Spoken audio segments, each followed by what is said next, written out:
Hello hi అండి, అందరికీ నమస్కారం. వెల్కమ్ టు కోడలి చేతి వంట.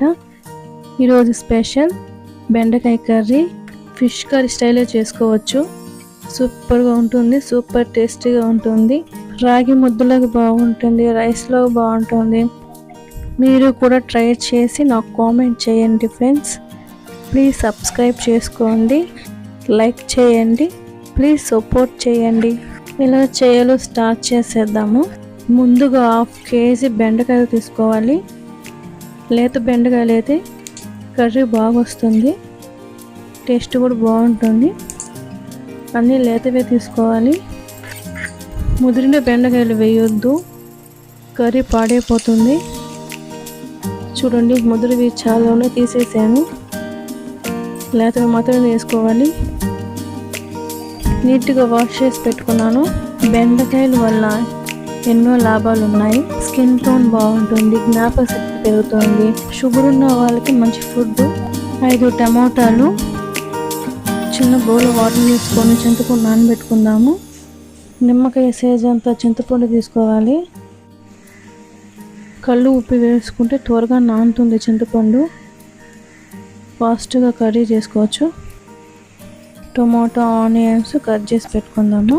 టొమాటో లోపల గింజలు తీసేసుకోవాలి, లోపల విత్తనాలన్నీ తీసేసాను. ఈ మధ్యన టొమాటో లోపల పురుగులు వస్తున్నాయి, అందుకని చెక్ చేసుకొని వేసుకోండి ఫ్రెండ్స్. బాండీలు పెట్టుకొని 1 స్పూన్ ఆయిల్ వేసుకుందాము.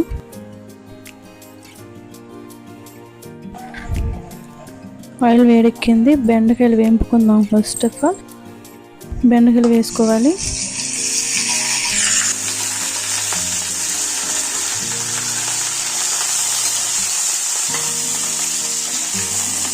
గోల్డ్ కలర్లో వచ్చే వరకు వేపుకోవాలి. బెండకాయ వేపుకుంటే టేస్ట్ బాగుంటుంది. బెండకాయ వేగిపోయింది, ప్లేట్లో తీసి పెట్టేసుకుందాము.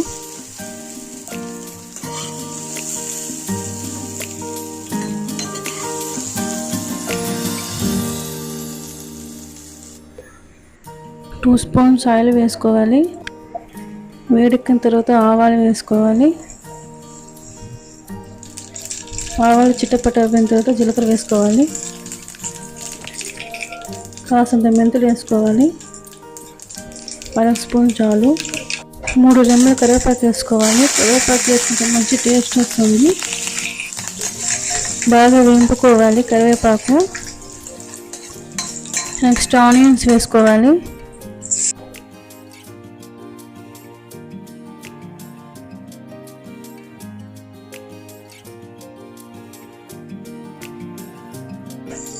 మంచిగా రోస్ట్ చేసుకోవాలి.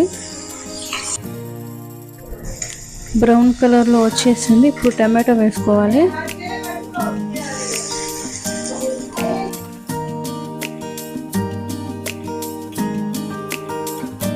బాగా కలుపుకోవాలి. 1 స్పూన్ పసుపు వేసుకోవాలి.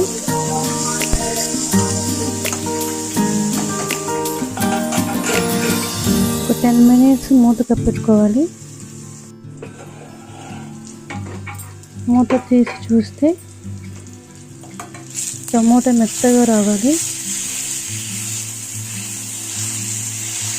టమోటా సాఫ్ట్గా వచ్చేసింది. ఇది బాగా కలుపుకొని ఈ విధంగా ముద్దగా రావాలి.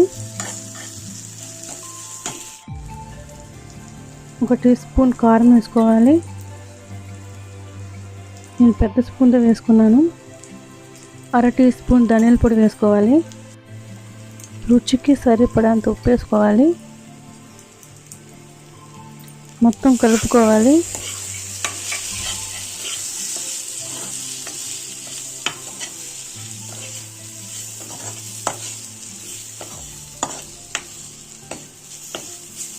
ఇప్పుడు చింతపండు పులుసు కలుపుకోవాలి, వాటర్ పోసుకొని. చూడండి ఎంత సాఫ్ట్గా వచ్చేసిందో చింతపండు.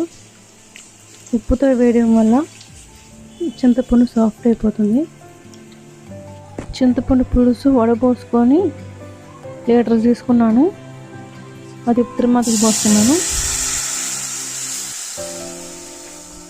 చూడండి కమ్మగా వస్తుంది స్మెల్, మంచి స్మెల్ వస్తూ ఉంది. కలుపుతూ ఉంటే చాలా టేస్టీగా ఉంటుంది. వావ్, సూపర్గా వచ్చింది పులుసు. మిగిలినట్టు కూడా పోసేసుకుంటున్నాను.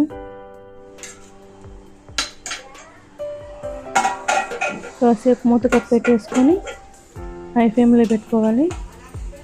పులుసు బాగా ఉడికింది. పులుసు అంతా నీట్గా ఈవెన్గా ఉడికింది. ఇప్పుడు వచ్చి బెండకాయలు వేసేసుకోవాలి.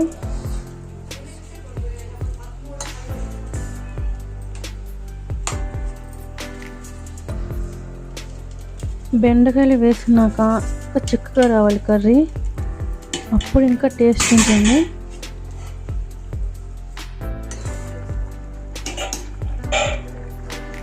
బాగా కలుపుకొని మూత పెట్టుకోవాలి.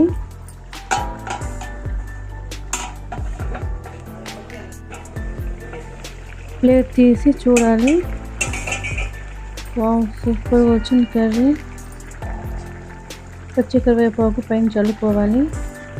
సూపర్ స్మెల్ వస్తుంది, సూపర్ టేస్టీగా ఉంటుంది. పచ్చి కరివేపాకు వేసాం కదా, మంచి స్మెల్ వస్తూ ఉంది. వావ్, చిక్కగా వచ్చేసింది కర్రీ. చూడండి, ఇప్పుడు బెండకాయ ఉడికిందో లేదో చూద్దాము. బెండకాయ కూడా ఉడికిపోయింది. చూడండి ఎంత సాఫ్ట్గా వచ్చేసింది బెండకాయ. సూపర్గా ఉంది, ఈవెన్గా ఉడికింది. స్టవ్ ఆఫ్ చేసుకుందాము. చిక్కగా వచ్చేసింది కర్రీ. సర్వ్ చేసుకుందాము. వావ్, రెడీ అయిపోయింది బెండకాయ పులుసు. చేపల కూరలాగా అనిపించే బెండకాయ పులుసు, ఫిష్ కర్రీ అంత టేస్ట్ వస్తుంది. మీరు ట్రై చేసి నాకు కామెంట్ చేయండి. ప్లీజ్ సబ్స్క్రైబ్ చేసుకోండి. Thank you for watching.